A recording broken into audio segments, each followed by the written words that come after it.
શિયાળાના ચાલુ થતા ગળામાં ખચખચ થવાનું અને ઉધરસ થવાનું ચાલુ થઈ જાય. પછી નાના હોય કે મોટા બધાને આ તકલીફ રહેતી હોય તો આ રેસીપી એકવાર જરૂરથી ટ્રાય કરજો. ખરેખર તમને ઉધરસ પણ મટી જશે અને ગળામાં દુખશે પણ નહીં અને ખચખચ પણ નહીં થાય. એના માટે મેં અહીંયા 100 ગ્રામ જેટલું આદુ લીધું છે. આદુને પહેલા આપણે સરસ રીતે વોશ કરવાનું અને એને સૂકવીને લૂસીને પછી જ આપણે એને છોલવાનું છે, જેથી આપણે જે રેસીપી બનાવવાના છે એ લાંબા સમય સુધી ખરાબ નહીં થાય. એને સરસ રીતે એકદમ છોલીને પછી આપણે એને ઝીણું ઝીણું સમારી લેવાનું છે. સહેજ નાના કટકા કરીશું તો વાટવામાં પણ આપણને તકલીફ નહીં પડે, એટલે આપણે સહેજ નાના કટકા કરવાના. જો કંઈક આવી રીતે. હવે એને પાણી વગર આપણે વાટવાનું છે. સહેજ બી પાણીનો ઉપયોગ નથી કરવાનો અને એને સરસ આપણે વાટીને એની પેસ્ટ બનાવી દેવાની છે. જો કંઈક આવી રીતે એની સરસ પેસ્ટ બનાવવાની. સહેજ બી જે દોરા દોરા જેવા અને રેસા જેવા લાગે ને એ ના લાગવું જોઈએ.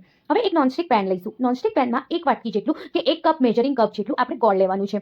ગોળને પહેલા આપણે એકદમ સમારી લેવાનું, પછી જ ગોળનું માપ કરવાનું. પછી જે આપણે આદુની પેસ્ટ બનાવી હતી એ લેવાની.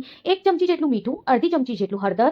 મીઠું મેં અહીંયા સિંધો મીઠુંનો ઉપયોગ કર્યું છે અને અડધી ચમચી જેટલું કાળા મરી પાવડર લેવાનું અને 1 ચમચી જેટલું આપણે દેશી ઘી લેવાનું છે. હવે આ બધાને સરસ રીતે મિક્સ કરવાનું, પણ ક્યારે ગેસ ઉપર મૂકીને જ બધાને સરસ રીતે મિક્સ કરતા જવાનું છે અને શેકતા જવાનું છે. ક્યાં સુધી શેકવાનું એ બી હું તમને બતાવીશ. હવે નોર્મલ ટેમ્પરેચર વાળું પાણી એક વાટકીમાં લઈ લેવાનું. એની અંદર આ સિરપને આપણે નાખીને જોઈશું. જો આ સિરપ છે પાણીમાં મિક્સ થઈ જાય છે એટલે આપણી જે રેસીપી છે એ બરોબર હજુ થઈ નથી, એટલે હજુ મીડિયમ ફ્લેમ ઉપર આપણે એને શેકતા જઈશું અને કન્ટિન્યુઅસ એને ચલાવતા જવાનું છે, નહીં તો નીચે બળવા લાગશે. જો એને કન્ટિન્યુઅસ ચલાવતા જઈએ અને સહેજ ઘટ થાય તો આપણે વચ્ચે વચ્ચે ચેક કરતા રહેવાનું. જો ફરી આપણે ચેક કરીએ. હવે જે પાણીમાં મિક્સ નથી થતી પણ ગાંઠા થયા છે, પણ ગાંઠાને જ્યારે આપણે હાથ ઉપર લઈએ છીએ ને તો આવા ચીકણા છે, એટલે હજુ આપણી રેસીપી નથી પરફેક્ટ થઈ, પણ હજુ આપણે એને શેકતા જઈશું અને હજુ એને ઘટ કરતા જઈશું. સાઈડથી પણ આપણે એને વચ્ચે લાવતા રહેવાનું, તેથી સાઈડમાં ચોટે નહીં અને સાઈડમાંથી બળે નહીં. એક ખાસ ધ્યાન રાખવાનું. એકદમ સરસ ઘટ થઈ જાય આપણી રેસીપી. ફરી આપણે ચેક કરવાની. જો કંઈક આવી રીતે. હવે ફરી આપણે પાણીમાં નાખીને ચેક કરવાનું. પાણીમાં જ્યારે નાખીએ અને કંઈક આવી રીતે સરસ રીતે આ તૂટી જાય, જો કંઈક એના એકના 2 ભાગ થઈ જાય, એવી પરફેક્ટ આપણી રેસીપી બનીને રેડી થઈ જાય. જો કંઈક આવી જ રીતે. બસ આવી જ રીતે થાય ત્યાં પછી આપણે ગેસની ફ્લેમને બંધ કરી દેવાનું છે.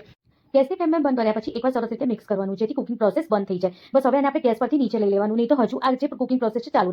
હવે એક બટર પેપર લઈ લઈશું. બટર પેપર ઉપર ચમચીની મદદથી આવી રીતે આપણે ફેલાઈ દઈશું. જો કંઈક આવી રીતે. બસ આવી રીતે આપણે ગોળ શેપમાં એને ફેલાઈ દેવાનું છે. જ્યારે આપણે આવી રીતે ફેલાઈ દઈએ પછી એની વચ્ચે આપણે આવી રીતે ટૂથસ્ટિક મૂકીશું. ટૂથસ્ટિક મૂકવાથી શું થશે કે આ છે ને એક લોલીપોપ શેપમાં આવી જશે, એટલે જે ઘરના નાના છોકરા હોય એ બહુ આસાનીથી ખાઈ શકે.